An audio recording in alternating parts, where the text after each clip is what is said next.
Hello friends, in our previous class we have seen some results based on the number of elements of the set. In this class we are going to do some questions based on those results. ठीक है, तो चलिए start करते हैं questions. So our first question is, if A and B are two sets such that number of elements in set A is equals to 17, number of elements in set B is equals to 23 and the number in their union is 38, find number in their intersection, difference A minus B and B minus A both, and fourth part is number of elements in exactly one of A and B. तो चलिए start करते हैं. सबसे पहले A intersection B. Simply first result क्या था हमारा? N A union B is equals to NA plus NB minus NA intersection B. तो इंटरसेक्शन इधर आ जाएगा, यूनियन जाके माइनस हो जाएगा, तो NA intersection B is equals to NA plus NB minus NA union B, which is equals to 17 plus 23 minus 38, which is equals to 2. ठीक है, तो ये हमारा आंसर आ गया फर्स्ट क्वेश्चन का. नेक्स्ट देखते हैं. नेक्स्ट क्वेश्चन क्या था हमारा? We need to find the number of elements in A minus B. Number of elements in A minus B is nothing but N A. हमारे पास रिजल्ट था इस तरह से, N A minus B is equals to NA minus NA intersection B. Put करते हैं. Intersection में हमें अभी आंसर निकाला था, यहीं पे लिख देते हैं. ये NA इंटरसेक्शन B हमने क्या निकाला था? 2. ठीक है, तो NA माइनस B क्या आ जाएगा? NA कितना है हमारा? Number of elements in A 17 minus 2 which is equals to 15. Next part क्या है हमारा? Third part, difference N B minus A which is equals to N B minus, यानी बी माइनस ए, तो बी में से कॉमन एलिमेंट्स माइनस कर देने हैं इंटरसेक्शन वाले, which is equals to 23 minus 2 which is 21. तो हमारा फर्स्ट, सेकंड और थर्ड पार्ट हो गया. अब फोर्थ पार्ट देखते हैं. फोर्थ पार्ट क्या कहता है?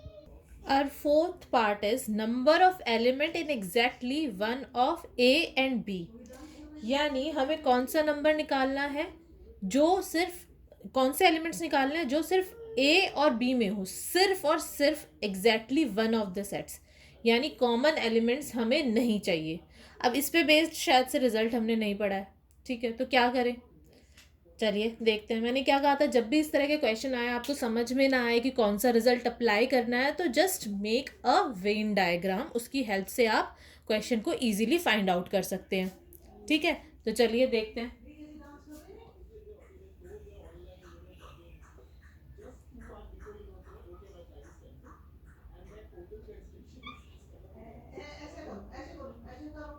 मुझे ये वाला पोर्शन निकालना है, एग्जैक्टली वन ए और बी. एग्जैक्टली वन ए और बी का कहने का मतलब है यानी जो सिर्फ और सिर्फ ए में हो और सिर्फ बी में हो. मुझे कोई कॉमन पार्ट नहीं चाहिए कि दोनों में है.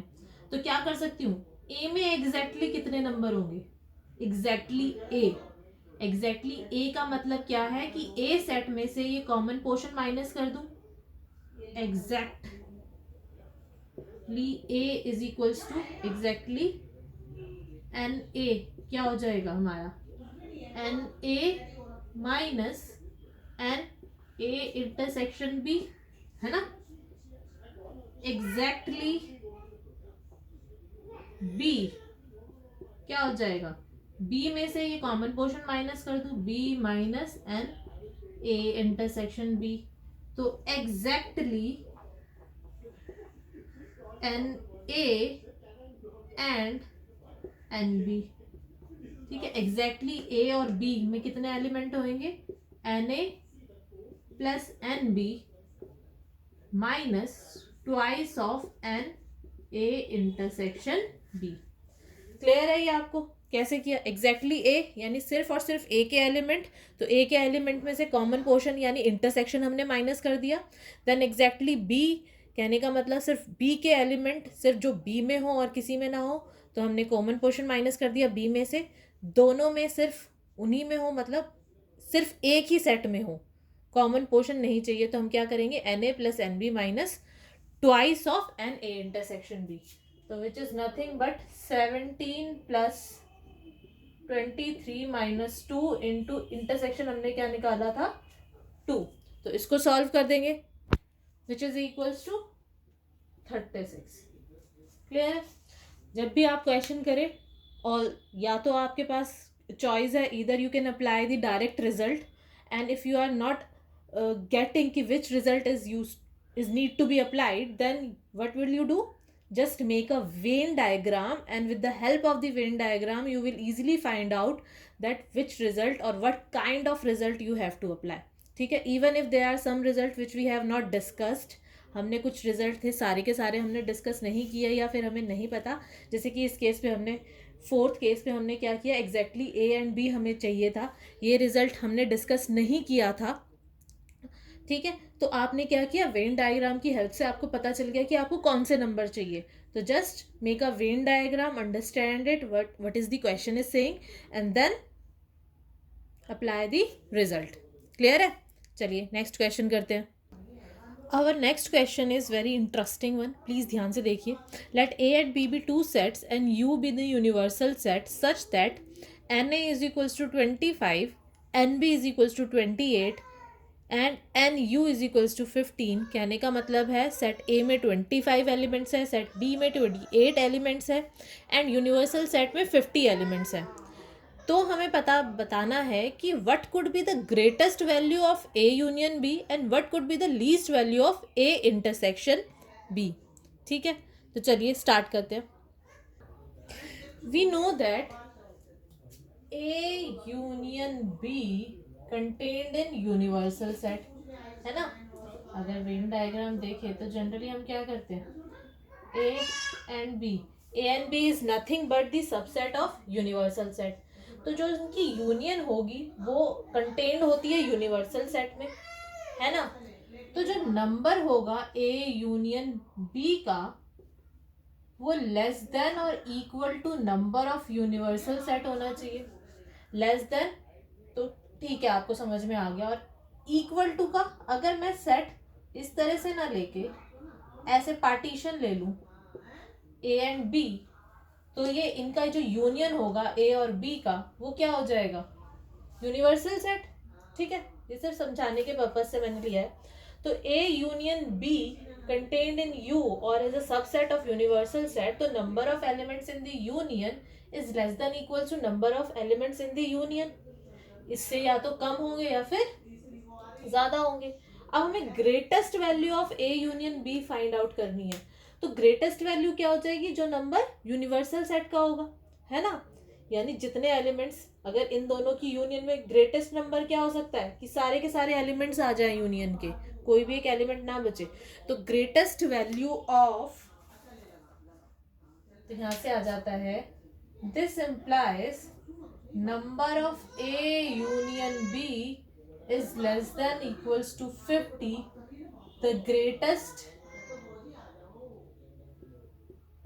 वैल्यू क्या हो जाएगी फिर A यूनियन B की, यानी number of A union B is 50। First part solve हो गया। सेकंड पार्ट क्या कहता है, least value of A intersection B। ठीक है, A union B number of, result apply कीजिए, equals to N A plus N B minus N A intersection B, है ना। ये था which is equals to union, again which is equals to A union B का number by the result, है ना। इसको इस तरह से A plus A B minus A intersection B equals to, इसको इस तरह से ये थोड़ा सा फिर इजी हो जाएगा आपको समझना, N A plus N B minus N A intersection B is equals to N A union B, ये हमारा रिजल्ट है, विच इज लेस देन और इक्वल्स टू 50। क्लियर? यानी ये पार्ट जो है वो क्या होगा, लेस देन और इक्वल्स टू 50 होगा। ठीक है, हमें ए की वैल्यू भी पता है, हमें बी की वैल्यू भी पता है। ए की वैल्यू क्या है 25 plus 28 minus A intersection B should be less than और इक्वल टू 50, है ना। ये चीज लेस देन और इक्वल्स टू क्या होनी चाहिए 50।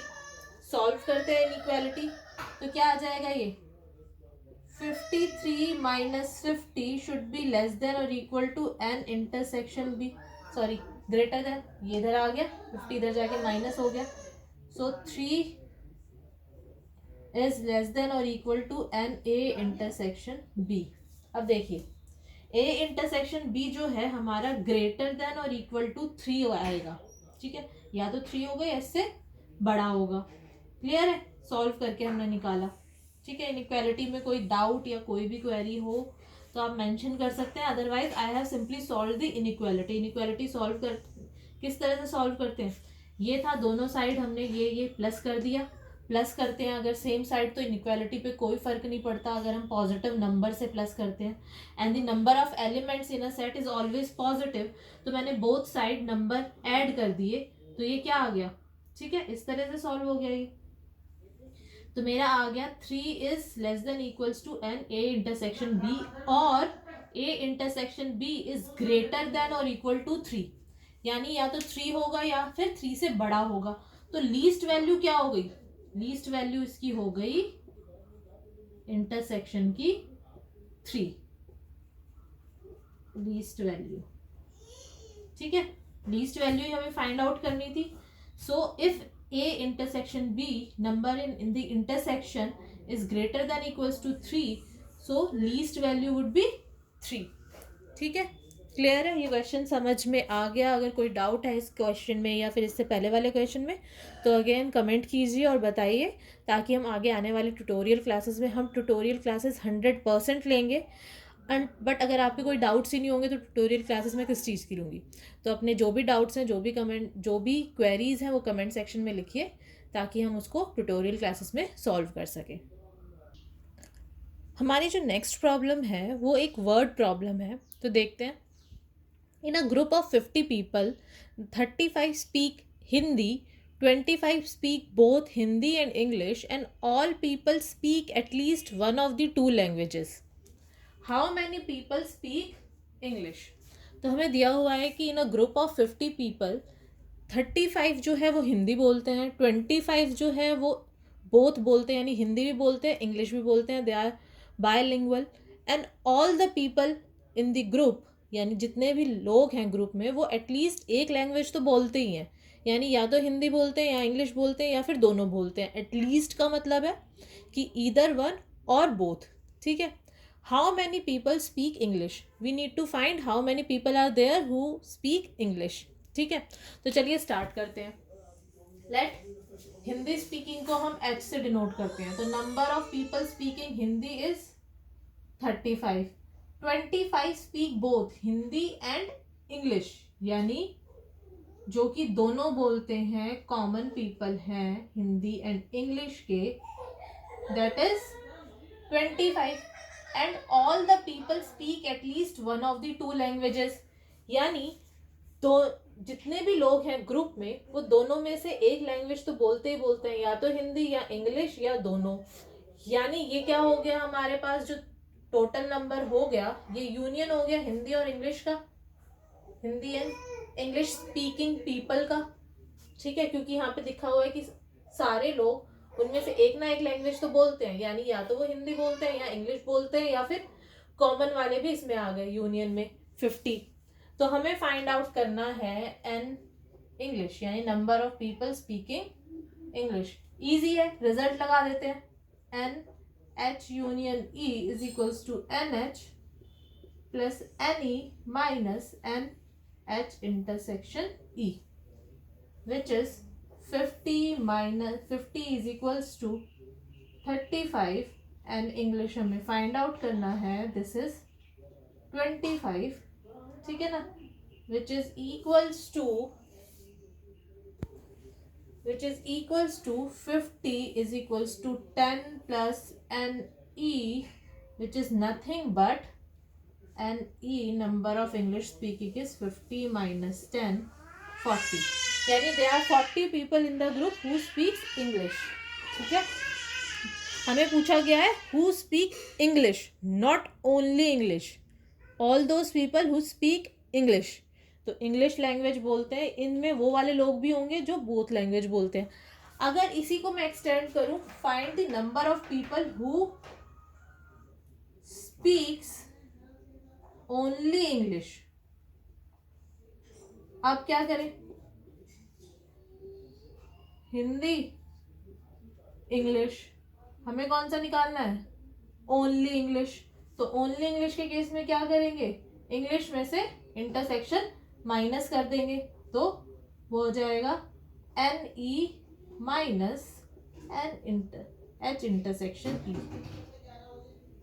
विच is equals to 40 minus 25 equals to 15.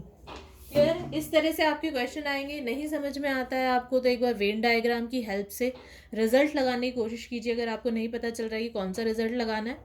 ठीक है, तो ये सारे आपके क्वेश्चंस हैं.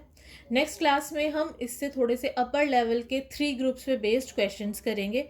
आज के लिए इतना ही. आज के क्वेश्चंस में अगर आपको कोई भी डाउट है, इससे पहले वाले चैप्टर्स में या इससे पहले वाले टॉपिक्स में कोई भी डाउट है, मैं आपसे बार बार कह रही हूँ, कमेंट कीजिए, तभी मुझे पता चलेगा कि आपकी क्वेरीज़ क्या हैं और मैं उनको सॉल्व कर पाऊँगी. ठीक है, तो नेक्स्ट क्लास में हम देखेंगे इससे अपर लेवल के क्वेश्चन, यानी question based on the 3 sets और मोर.